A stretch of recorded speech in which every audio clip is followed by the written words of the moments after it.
Nah, I said, no, you being crazy. You don't need to get about the shot that was heard around the world. Now, when Mike D has, for those that don't know listening, Mike D has his own podcast that he does. He said, I'm going to transition out this rap thing because I'm getting a little older, and this is what I'm going to do now, this podcast. So it's one-on-one with Mike D. That's right.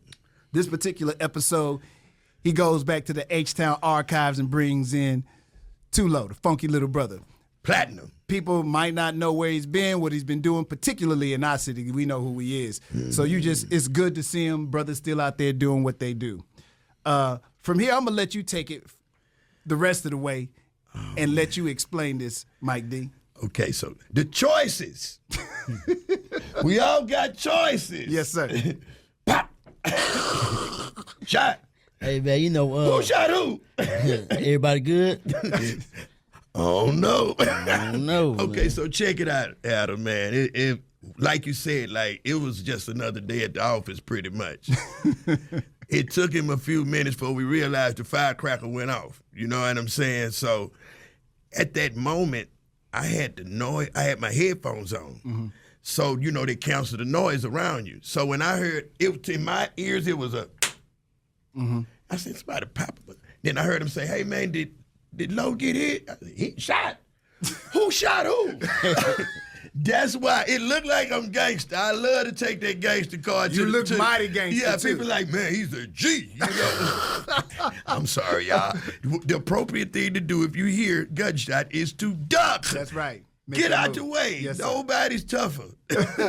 So I didn't know what was going on. And when I looked at his face, it told me everything. Well, he didn't look too low. You didn't look afraid to me either. You're like, oh, man, mistake just happened. Yeah. He was trying to clean his pants off. He's talking about, man, my pants. That's cool. Both look very, very cool. We from Texas. Could have all totally went a different way. But I do want to say you're all right. You didn't have to go to the hospital. Everything is good to go. So we do want to clarify that because some people, they don't know that you're good to go. Yeah, people going to flip narratives. Yeah.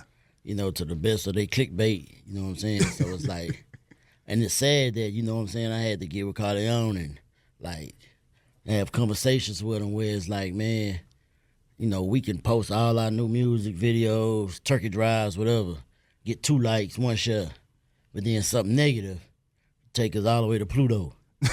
Literally. Life. But you have to admit, this is not your ordinary podcast where somebody with some gun. Well, we've seen people get into spats and things like this. I can't say that I've ever seen gunplay take place. Allegedly. And I can't say that I've ever seen it happen. Yeah, exactly. So it was surprising. But like I said, I did not even think about it until I seen, what's my man? Jimmy Kimmel. Jimmy Kimmel say, this is crazy. And I'll be honest with everybody. When I saw it, I did not respond appropriately. I saw Mike D. I saw Tulo, like, oh, damn, Tulo. That's what's up. I saw the shot, bam. I said, boys be tripping. And I just kept moving.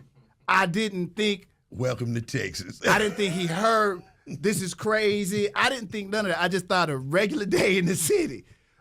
I got a problem. Obviously, a lot of us have problems here. Now, outside of here, they responded the way you're supposed to respond. Hey, man, boy just shot a gun. One didn't react. The other one's still cool. Like, he dusting off jeans and all kind of he stuff. He just Cadillac. But I'm glad that y'all okay. But here's the other thing.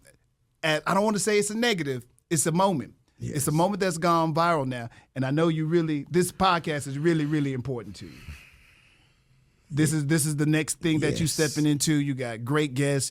You're trying to keep the history of the city alive as well. That's right. But this is something that's really important to you. So it also helps you a lot. Oh, I can't put it in words, man, because before Jimmy Kimmel got it, we went to sleep, it was 1 million plus. Mm-hmm.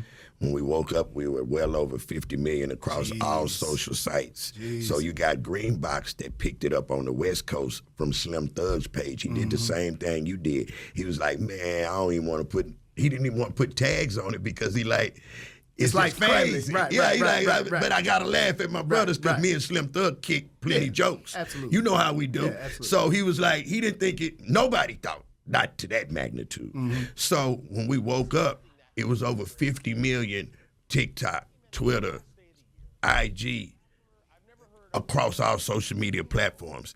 Later that day, it surpassed over 100. When Jimmy Kimmel got it, he actually he addressed it correctly.